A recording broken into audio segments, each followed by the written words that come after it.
تعال. هذا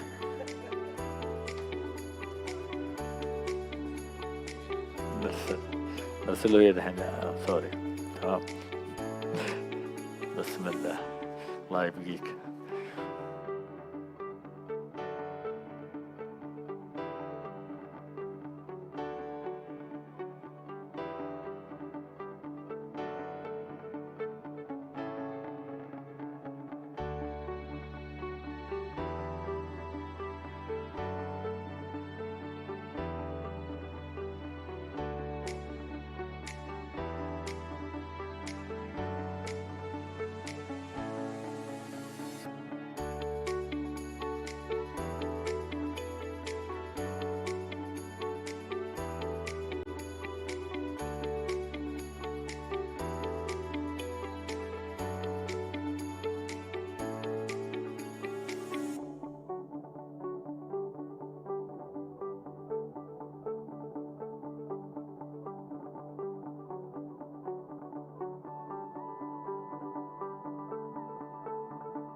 يعطيكم العافية جميعا. راح نبدأ بعد 5 دقائق.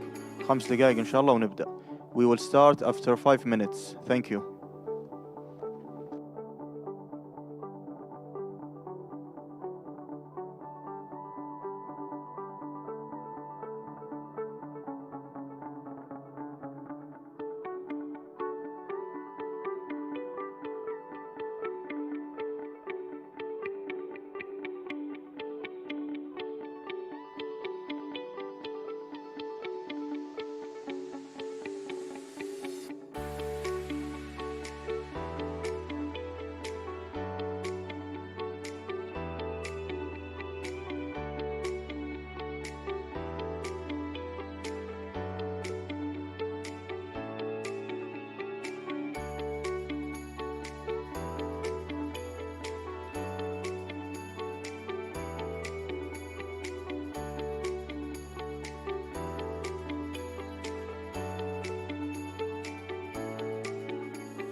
Two minutes. 2 minutes. We will start after 2 minutes.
Thirty seconds. We're starting after 30 seconds. Please put your phone on silent.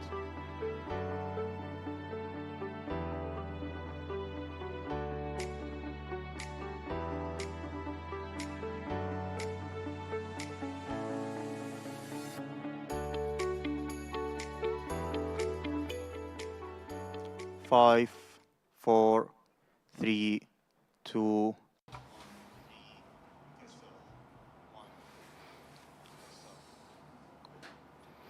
Hello, everyone. I'm excited to welcome you all to this webinar, panel discussion about one of the most important, the way to Riyadh, which is organized by GSTART within the framework of the preparation for hosting the World Forum for Data.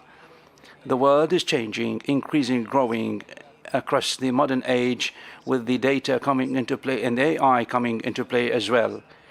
With this in mind, this helps us to reshape, redefine, restructure data at the GSTAT and the changing statistics. With this in mind, data has become very important when it comes to the quality and the real time to make decisions in real time. And with this in mind, again, here comes the importance of the regional cooperation coordination with subject matter experts and regional coordination. That is why we are having this panel discussion. We are now living in a world that is very much closer like a village, and one of our vision targets in the Kingdom of Saudi Arabia 2030 is the objectives and our global objectives that we are very ambitious for to be always there. With this, of course, I am honored and excited to welcome you all and give the floor to Dr. Lailak to moderate this session, the panel discussion. Thank you so much, Mr. Mohammed. Honored and excited to, much appreciated. Thank you ever so much for our participants and audiences. Thank you. First, good afternoon, and would like to welcome you to this panel discussion about innovation in the development of data for the official or formal statistics, which is part and parcel of the way to Riyadh, preparing for the hosting of the World Forum, the UN Forum, World Forum, the 6th Conference 2026 for Data. Well, excited and honored to moderate this panel discussion with high-profile speakers, subject matter experts who bring along such a great local, regional, and global expertise in innovation in terms of data, development of data, and AI, and the advanced technologies we have today.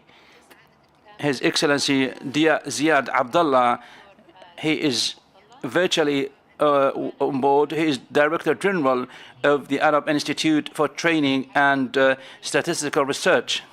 We also have virtually Miss Gina Sloughton. She is the Acting Chief Executive Officer, Global Partnership for Sustainable Development. Would like to welcome you, Miss Gina. We also have here His Excellency Dr. Abdurrahman Al-Habib. He is President, International Center for Research and Ethics of Artificial Intelligence.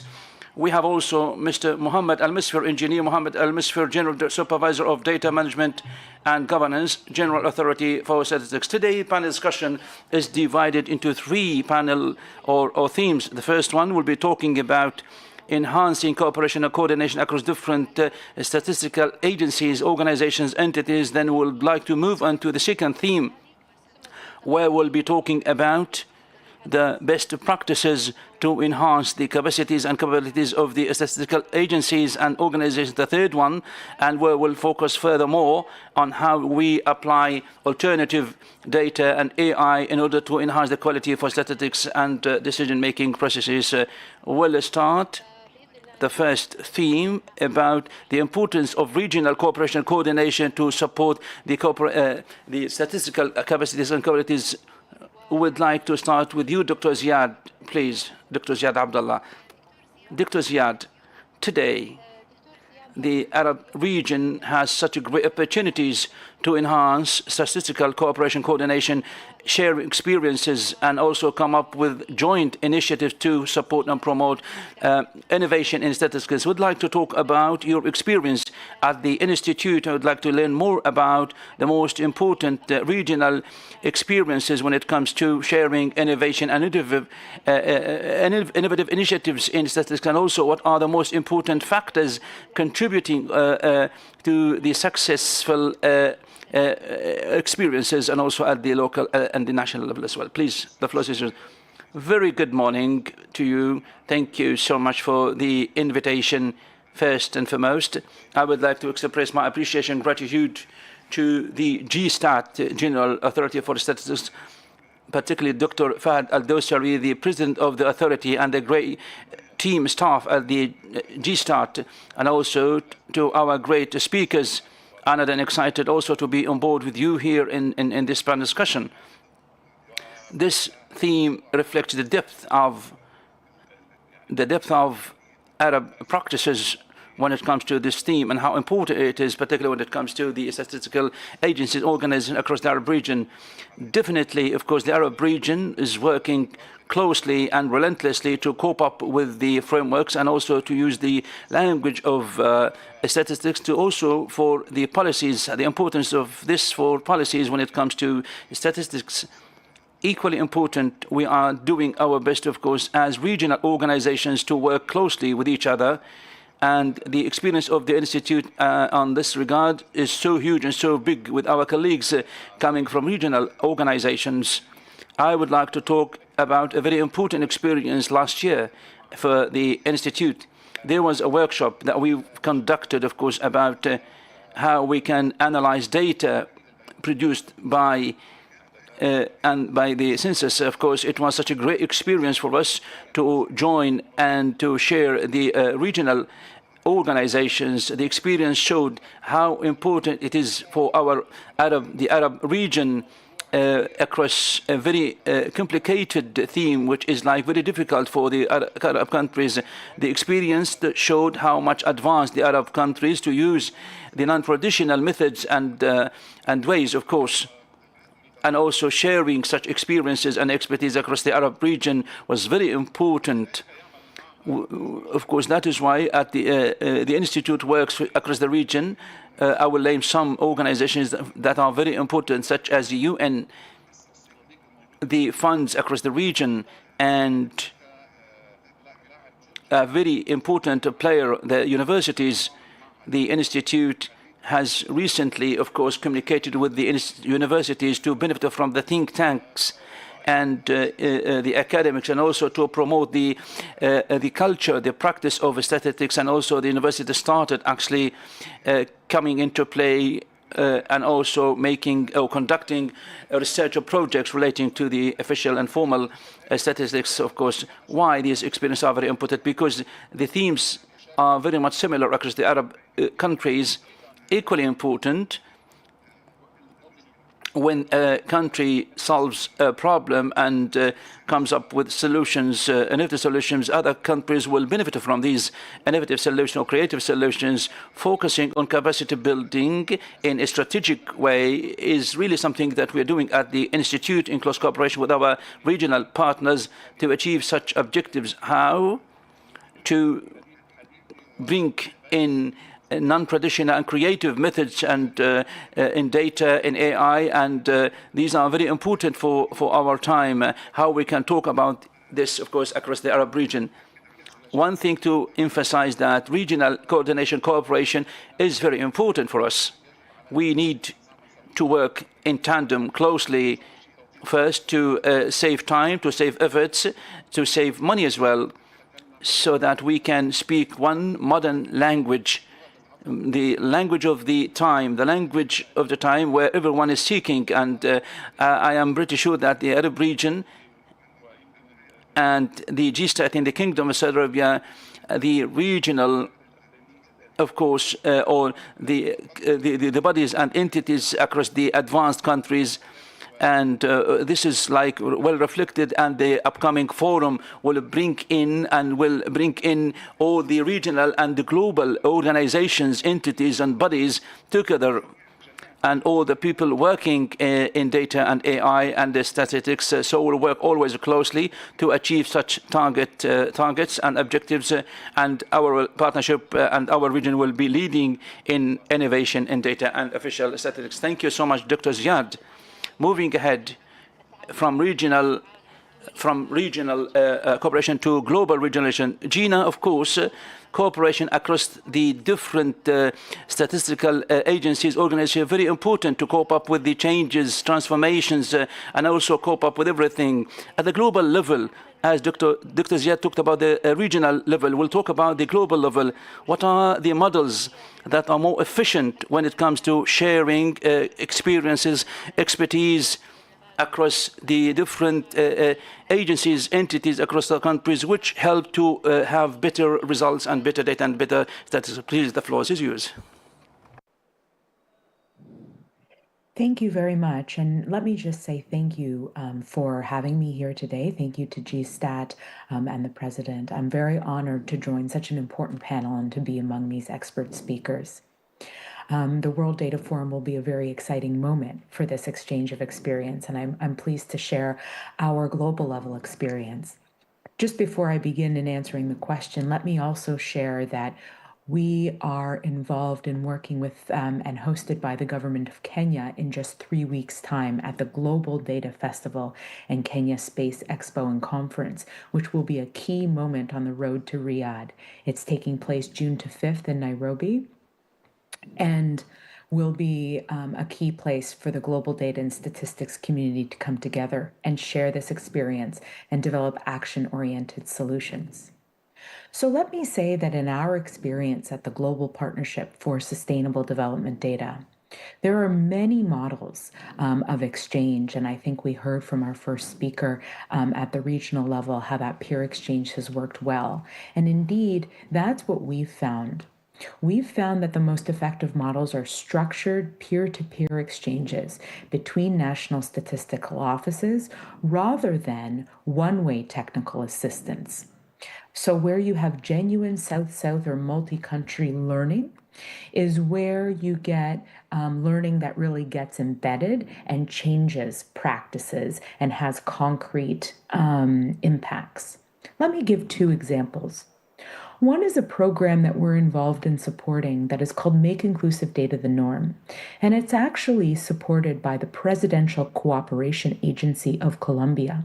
But it involves an exchange between the statistical offices and various line ministries of Colombia, Ghana, and Kenya. And the premise in which these 3 countries came together was they each brought distinct strengths and abilities, but they also felt that they had something to learn from each other. And so they identified what they were interested in learning around the question of getting better data on vulnerable communities. And we helped them structure a peer-to-peer model where over 2 years, they got together in person, they met virtually, and they shared various experiences. And now that program is going on to include the statistical offices of Senegal and Nigeria. And those exchanges led to concrete tools and process changes. The development of a maturity model in Colombia, for example, the establishment of more joined up and interoperable data systems in Kenya, and really bringing together the different players across the national data ecosystem to have better data on vulnerable groups and ultimately to deliver better services. Another great example is an initiative that we work on with the United Nations Statistics Division and UN Women. It's called the Collaborative on Administrative Data, and it's open to participation from all statistical offices around the world. There are many statistical offices that participate from all regions of the world, and it really functions as a collaborative or community of practice. It's built to strengthen the capacity in the use of administrative data for statistical purposes. And it's organized into 3 task teams. One is on the institutional frameworks that are needed. The second is on data management and standardization. And the third is on technical interoperability. And the entire initiative is co-led by different statistical offices. And it's significant because it recognizes that administrative data, which is the data that and records that government already generated through all the processes of government, is a cost-effective and meaningful way to also produce more timely data and to develop statistics. And what happens is that the participants in the collaborative are able to develop guidance and tools from their own experiences and share that with others, and they can then use that in their concrete processes. There are concrete exchanges between individual countries in person and virtually, expert clinics, trainings, e-learning courses, and many, many, many other tools. And these touch on sectoral needs in, for example, health data or business records. They address cross-cutting challenges such as legal and regulatory frameworks, access to data sharing across government, quality and interoperability, and many, many concrete tools. So what both of these models really have in common is that they treat the statistical offices as peers and problem solvers, not recipients of assistance. And so the exchange is structured around real institutional challenges and not generic curriculum. And they're able to really exchange their experiences with each other and learn and transfer capacity that really sticks and has sustainability. Thank you. الحقيقة ننتقل من Moving ahead from global level, and would like to speak about expansion with Dr. Abdurrahman Al-Habib. Today we are seeing such a great expansion for AI, which requires like ethical frameworks and governance frameworks so that we better understand how we can use the best practices for the AI models. What are the ethical frameworks and governance frameworks that we need with this kind of expansion? Please, La floor is yours. Thank you so much, Doctor. Thank you so much for the invitation to attend here today and also to share and contribute in or at the global forum in cooperation with the UN to be hosted in the Kingdom of Saudi Arabia. The most important question across different places, of course, the relationship between statistics and AI. What is the relationship between the two items? So many smiles coming into play. Well, the relationship between the two is that the statistics is teaching the AI, the ABC of figures and numbers, how we use it, like, and how we use AI is built and based on statistics. So they are very much like similar like a father, and AI is the son. But the son today is a grown-up and is started to suggest new methods of operation and work, new models, more creative ways. And also the father started to listen to the son and seeing like a lot of developments coming to by the son. Very proud of. And also he is really duly proud of because AI has come up with great models, great models that we are working today. Back to your question about the ethical frameworks. Well, as an expansion, the fundamentals of UN of statistics, it has like different fundamentals, AI ethics fundamentals. It was issued in 2013, which is like professional and occupational and bias, and also the stopping the misuse of figures and numbers. I taught statistics as a module, as a course, and I like this book because so many statistics are published for different reasons, some of which to prove a certain concept or an idea, and sometimes it can be not truly fully.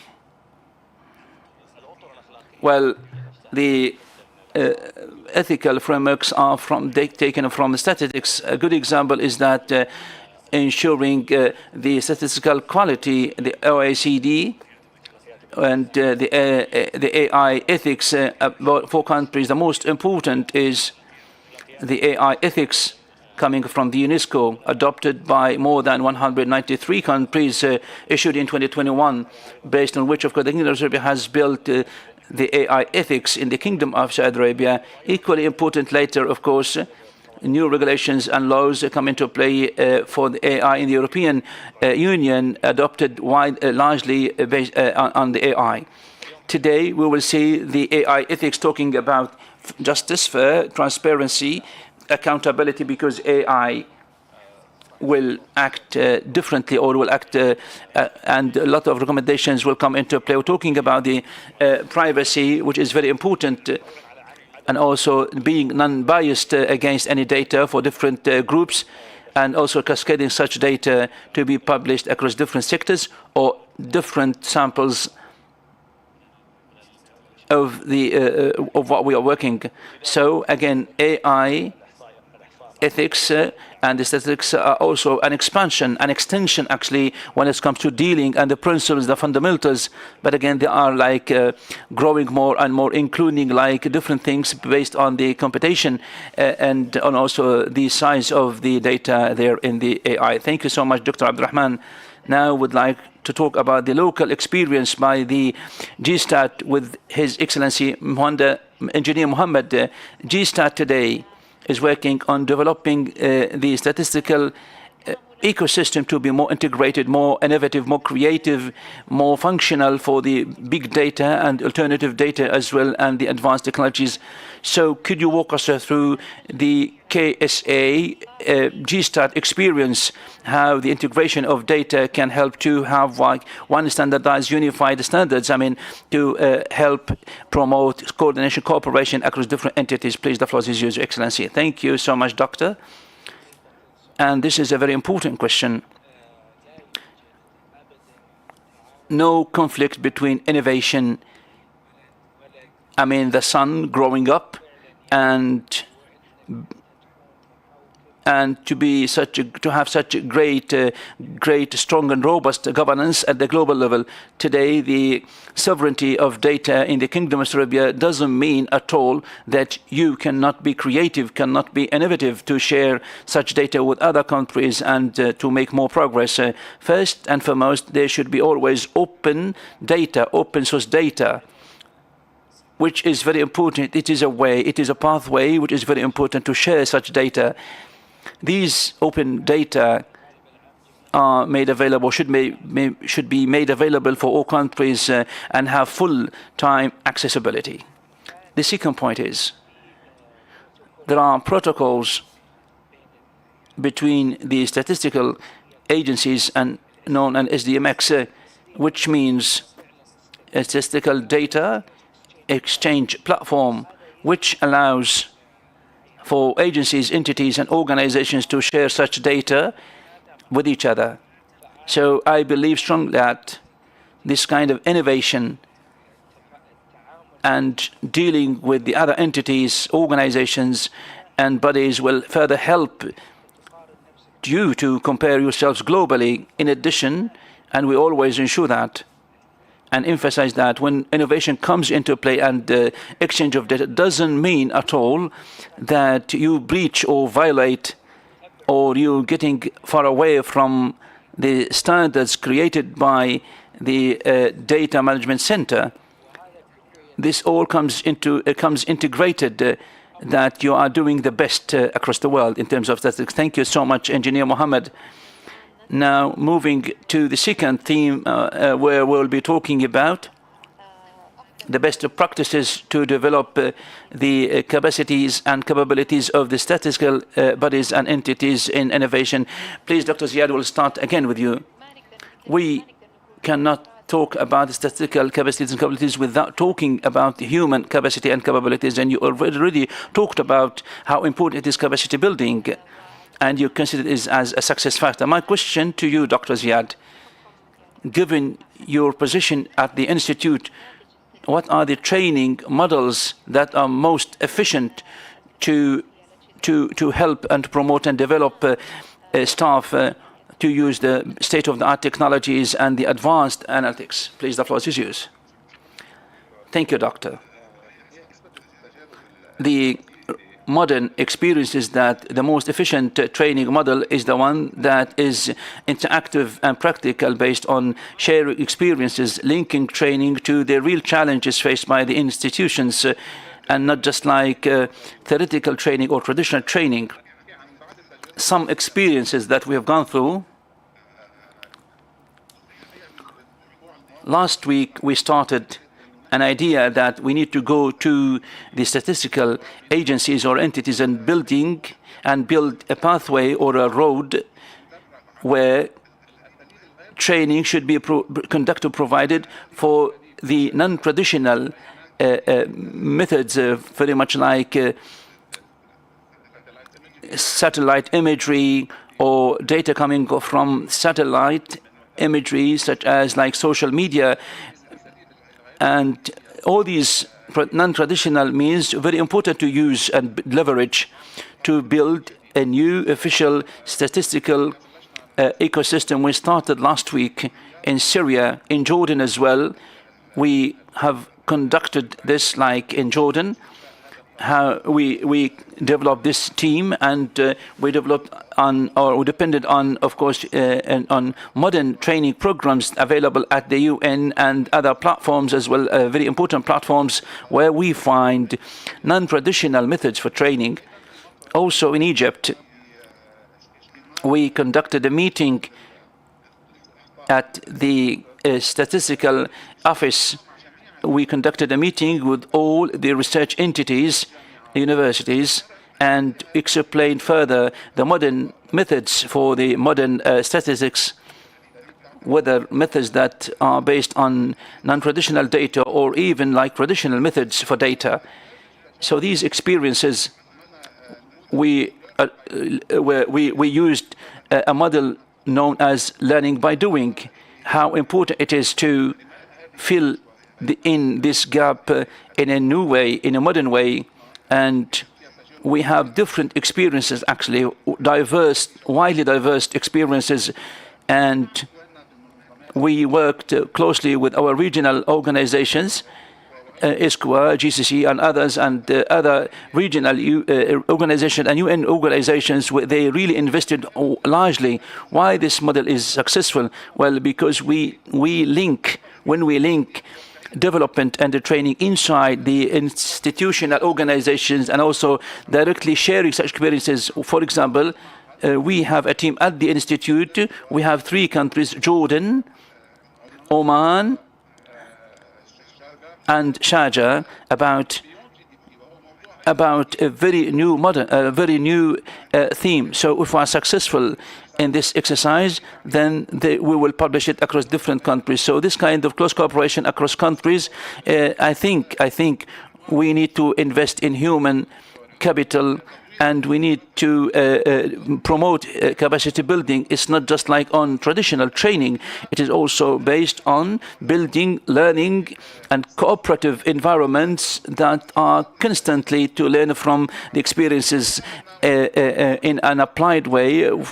Innovation, coping up with the digital increasing, growing revolutions. Thank you so much, Dr. Ziad. Gina, he talked about creating like different methods, practical methods to support innovation across the statistical offices. My question, after we identified that this is a very important model for training, how is it possible to design programs for capacity building in such a way to be directly linked to practical exercise and adopting it inside the statistical offices? Please, the floor is yours. Thank you very much. I'd like to very much agree with and build upon Dr. Ziad Abdallah's comments, because absolutely that connection between training and practical experience is really a proven model. And one of the ways in which we've seen that work very effectively, that builds upon what we've already heard, is the idea of a fellowship with placement combined with training.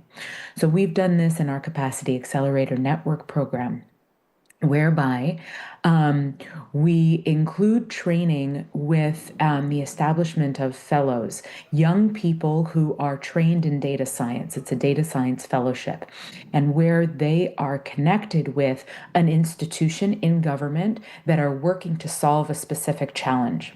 And together they experience training, but then the fellow is placed physically in that government office for a period of several months and works on a specific project where they are applying the skills that they developed through the training to solve a specific challenge, but also working together with the other individuals in that particular institution. It can be a statistical office, but it can also be a line ministry or other area where data innovation is needed and is taking place. And we've seen that concrete fellowship model, where it's not only connected to concrete application, but working on a specific problem, really makes a significant difference in terms of embedding that change in that learning. We've seen concrete outputs that have come from this kind of an approach, which includes predictive models for climate resilience, the development of data-driven health intervention strategies, and working to leverage various technical tools to fight land degradation in Africa. So we've seen a lot of concrete results from this kind of approach. And I think the broader lesson from this is that capacity building needs an institutional anchor, and training shouldn't happen in a way that is separate. And training alone is not sufficient. And so the fellowship model really works because it brings skills to that problem and enables them to be transferred. Thank you. شكرا جينا. يمكن ننتقل الآن للمهندس محمد المسفر. Moving ahead to Mr. Mohammed Al-Misfir. Speaking of today, the statistical agencies and offices, we talked about capacity building, but definitely, of course, one of the most important competencies and capacities is the modern skills and competencies. What are the most important practices, modern practices, when it comes to data governance and data management, linking the data sources and resources to enhance the quality of data so that we can use them for the advanced analytics and decision making? Please, the floor is yours. Thank you so much, Dr. Lilac. First, I'd like to start with how we can change functions, careers, jobs. 7 years back, one told me the word routine will no longer be there. The word routine will not be in the dictionary anymore, because we've seen a lot of transformation, a lot of changes coming into play across different careers and jobs. And we will not see anything that is routine jobs or sinecure. So back again to the GSTAT, what we're seeing here, a lot of jobs will be changing and are changing actually today, when we have a lot of data, diverse data, giving change. Like, I would like to make integration. I'd like to restructure data, how to use the best of such data. All these new jobs and new careers, we believe in modern and new.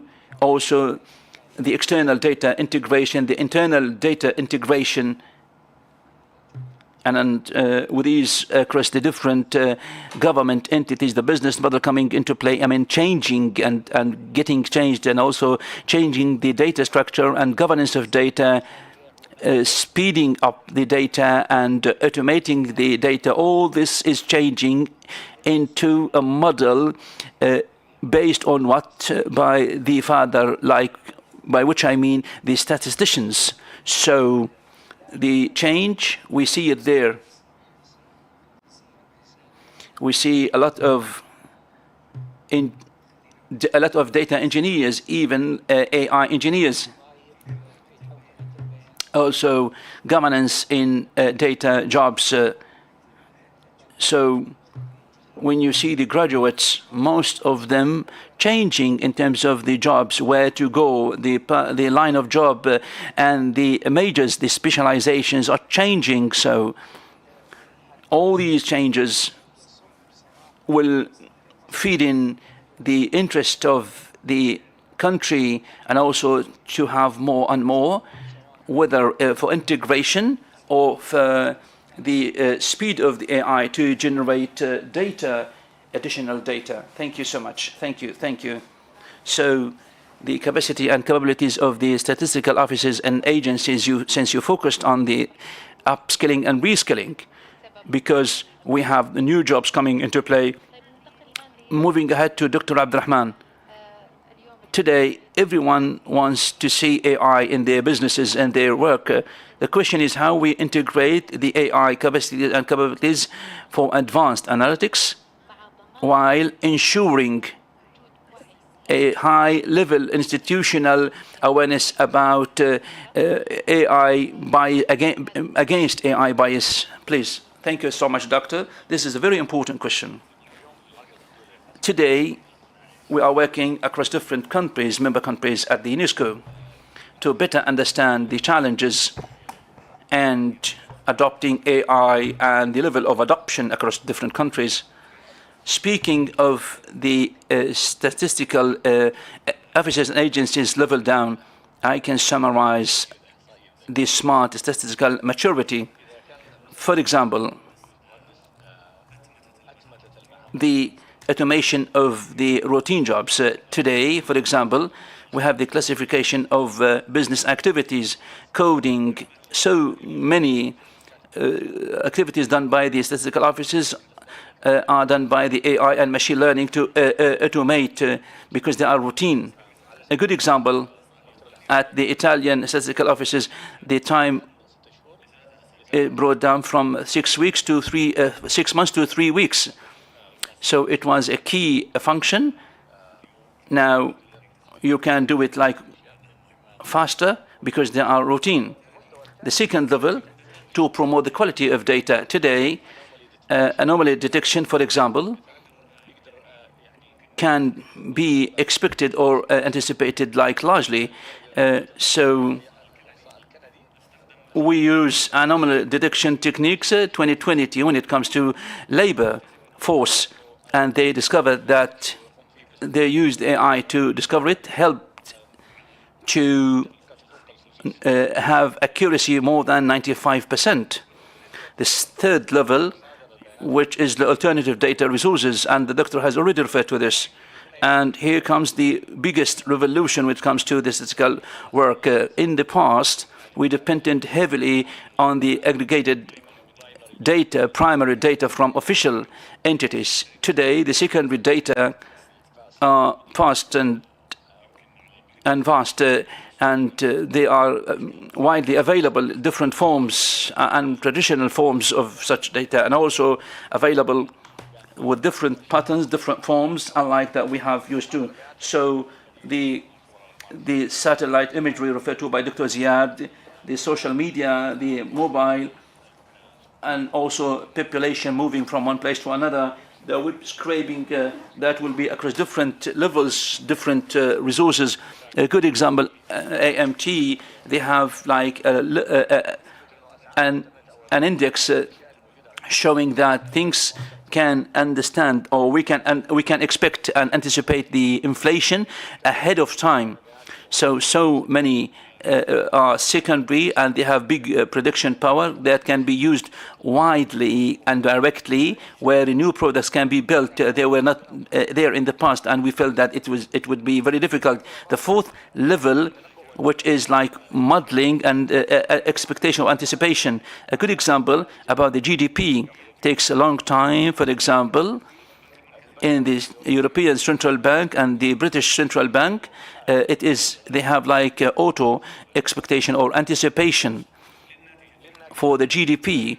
So you can follow up a lot of activities, a lot of works, a lot of things, officially and non-officially, to anticipate, expect some kind of standard, some kinds of, because in the past we waited for months to have such results. Today, the indices now are made available, at least based on other other indicators or other. The final fifth level, as Engineer Mohammed said about the open data, so many models and data available here at the GSTAT and other entities, widely and largely available, but who is it who can use them and why and how? So the LMS and the JDB and cloud and other linguistic models, I don't need to be a high-level expert in statistics. I can ask simple questions and I can talk to them with natural language. I can understand, for example, the population of a certain region or town, cities under 20 or over 60, and you can take direct answers. What is more important here in the 5 levels is to invest in the 3 key pillars referred to by the speakers, but we focused on the human capital, reskilling and upskilling, but one thing which is very important in the infrastructure, in computation infrastructure in AI is totally different from, say, the normal data statistical data, clouding data, big storage were different from what we are used to doing in the past. One more thing is investing in governance in terms of policies and ethics, and also in terms of the partnerships, particularly when it comes to the new models and new advancement that have come there, because they are totally different, even though they are very much similar, but again, very much like similar largely. One thing to conclude is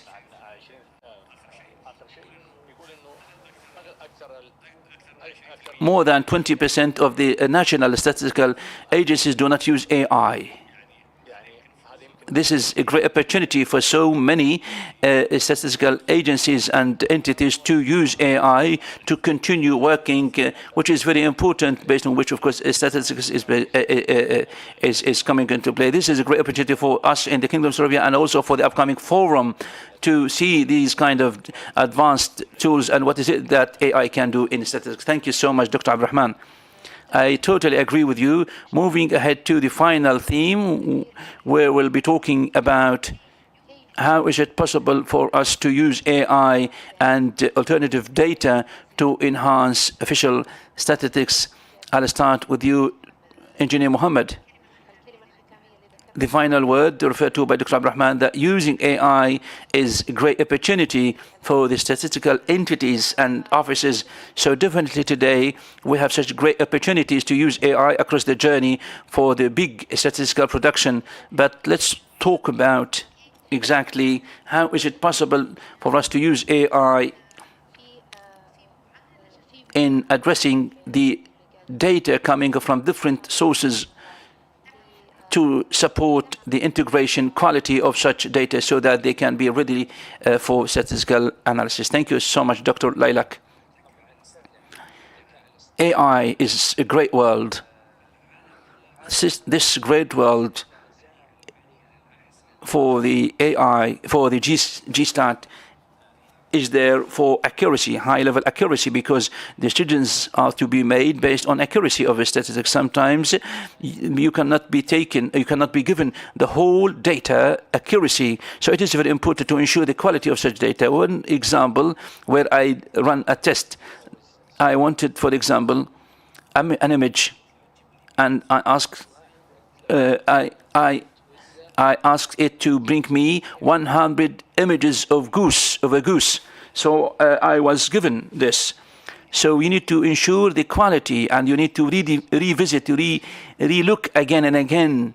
We at the GStat have developed, of course, more than 60 vertical new cases where we see the importance of AI is highly critical, whether when it comes to data collection or the big data made available, analyzing such data, and also extracting the indices.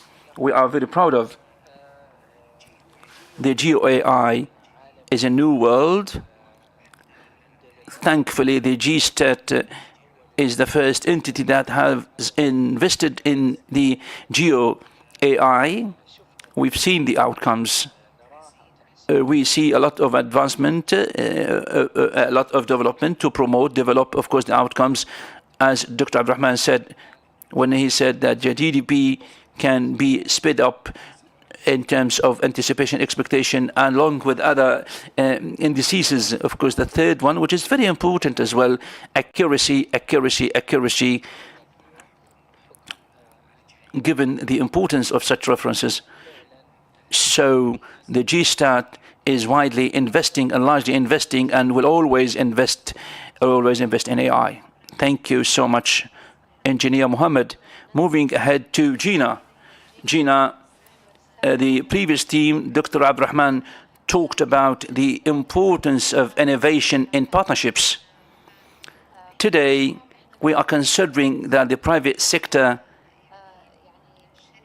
as a key partner playing such a critical role in giving non-traditional data, and Dr. Abdurrahman referred to different non-traditional data we can bring from the private sector. My question to you, please, Ms. Gina, what are the factors that make partnership with the private sector efficient to make the non-traditional data available for the use in statistics. Please, the floor is yours. Well, yes, indeed, the private sector does hold really critical data and information, such as mobile network data, transaction data, satellite data, and more, that is incredibly valuable for producing statistics in various forms, especially when combined with other official data sources. The challenge we see with regard to partnerships with the private sector is that they often fail before they even start.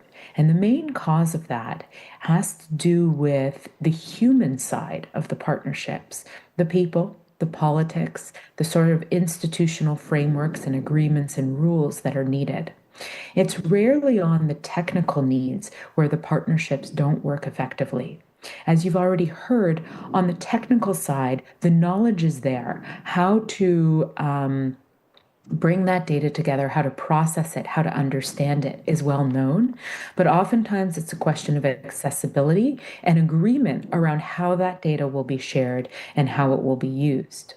So, in that regard, one of the things we found in our work, looking across our many different partners around the world, coming from different sectors, is to really, unpack and understand those challenges and then translate those into sort of a roadmap that addresses all of the non-technical needs that need to be addressed by institutions on the public sector and private sector side to sort of understand how to build these partnerships in a way that really works. So this touches on questions around accessibility. It touches on how to build trust and build relationships across institutions. It touches on how to set expectations about what will be exchanged and for what purpose. What will the benefits be? How will the benefits flow between different organizations, whether that's a financial or a non-financial benefits? The roadmap is sort of organized around 3 stages: evaluating the opportunity and building a business case, because that business case needs to be very clear for private sector entities, and they need to understand why it is worth it for them from a bottom line perspective to engage in data sharing with the public sector. The second is engaging stakeholders and building that long-term trust. And that is looking at all the actors, whether they are, the statistical entities or the relevant regulator who may need to be involved in the agreement. And lastly, how to execute collaboration agreements that address data protection, quality, and privacy concerns. Just one example, a concrete example of what happens when you can really get this right is that the Ghana Statistical Service went through such a process, and they worked with the Data Protection Commission. They worked with their own telecom regulators. This was to access mobile data. They worked with Vodafone, which is now Telcel. They worked with Flowminder as a technical expert, and ultimately signed a data sharing agreement. But it took more than a year to organize that agreement. But now they're able to use mobile data for disaster management, for public health, for development planning. So the real message here is that these partnerships are doable, but they require a different set of skills, including, but also beyond the technical capabilities to make working with this non-traditional data from the private sector work. And it requires being able to really navigate everything from the legal ramifications to establishing relationships and being able to make the case to the private sector. And if I may, one just final word on the question of collaboration and partnership, which we've been talking about in this segment, but also the capacity building models and knowledge exchange that we talked about earlier, is that we all need at the global, regional, and national level clear and concrete opportunities to make these exchanges and these relationships happen. And I think the World Data Forum, hosted in Riyadh by GSTAT, will be a key moment for that, for all different kinds of partners coming together from across sectors, and that's why it's so very exciting. It's also why we're very proud to be hosting the Global Data Festival with the government of Kenya in June, because that will be a key moment to start those collaborations and to bring different players together to meet, to plan, to develop action-oriented solutions for data sharing and for technical and knowledge exchange, and then to take those to the UN World Data Forum in Riyadh and celebrate and announce those commitments. So it's very exciting that we can be speaking here today and connecting across these different events. Thank you so much, Gina. Thank you. ننتقل لك دكتور عبد الرحمن. اليوم أنت ذكرت قبل قليل Dr. Abdurrahman, you talked about the preparedness and readiness of the statistical officers to adopt the AI is totally different from the traditional work. In brief, please, where is the critical challenge? Is it like data availability or quality of data, or the algorithms, or the regulatory and governance framework? Where is the critical challenge? It's a very important question. If the risk is in the data, then the quality of data will be number one. So the risk of data and the quality of data is there. Modeling, we can change the modeling. You can update it. You can modernize it. The biggest challenge is governance, because it is the real disease if it's there. Others are very much like symptoms if such a disease is there. A good example to cite. Today, you might have followed up recently, a lot of AI companies produced different programs. Then these programs were removed. These programs may not be very much famous because they were removed in a short period of time, such as, for example, in interviews, personal interviews in AI. We built on previous data could be biased, and the answers could be, or responses could be biased. So these decisions or recommendations based on these programs are biased, and they might file like cases in court. Anyone using AI over the recent 2 years can follow up what's going on there in terms of the first use of AI and today's use of AI. So many questions. If you ask so many questions, say, I can't answer. Even if you go there and there, a lot of guardrails, because why? So many challenges, ethical challenges when it comes to the governance of such programs were not considered in the past. So it is very important to advance and enhance governance of data. A golden rule in the past, garbage in, garbage out.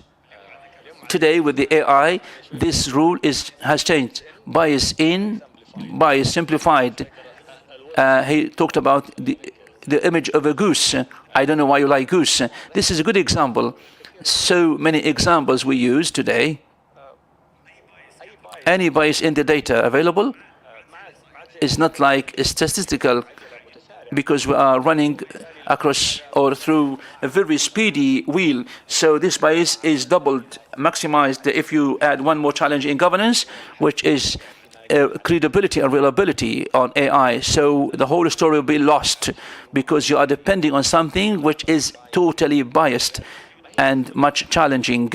It's not just biased, a lot of things. So in a lot of things you are based on, or AI is based on, has a lot of ethical challenges. A lot of poor and weak governance causes data to be non-reliable, and also the program will be no longer used or operative. The good thing about AI, it gives us like a new product we did not imagine in the past it would be. But the poor governance would make such a program non-operative, non-functional. 80% of the programs across the world are failed, because of the poor governance of AI that did not help to take these into consideration. Thank you so much, Dr. Abdurrahman. Moving ahead to Dr. Ziad. A couple of minutes. We talked about the importance of the preparedness and readiness of the statistical offices to adopt AI. The question is how we help statistical offices to use AI and alternative data without impacting the global standards of credibility, reliability, and quality. Thank you so much, Doctor. My answer to your question, my colleagues, the other speakers have already answered the question. When it comes to developing the infrastructure, AI infrastructure and digital transformation, we are now having a new language, cloud computing, for example, which is very important. So also these new technologies require that we need to have like professional training for our staff. So AI is a domain to enhance, but it is very important to use the mechanism. So we have like clear-cut governance and also the data to be available. The most important to identify the global and regional partnerships so that we can share our expertise. But at the end of the day, I have a good experience in Lebanon using the non-traditional methods when it comes to indices. We use data, communication data, all the non-traditional resources available, and it was proven that we can produce official results, output, but again, some caveats need to be considered. In the future, the official statistical pathway will be more positive, but what we're doing is that we are integrating the traditional and non-traditional methods.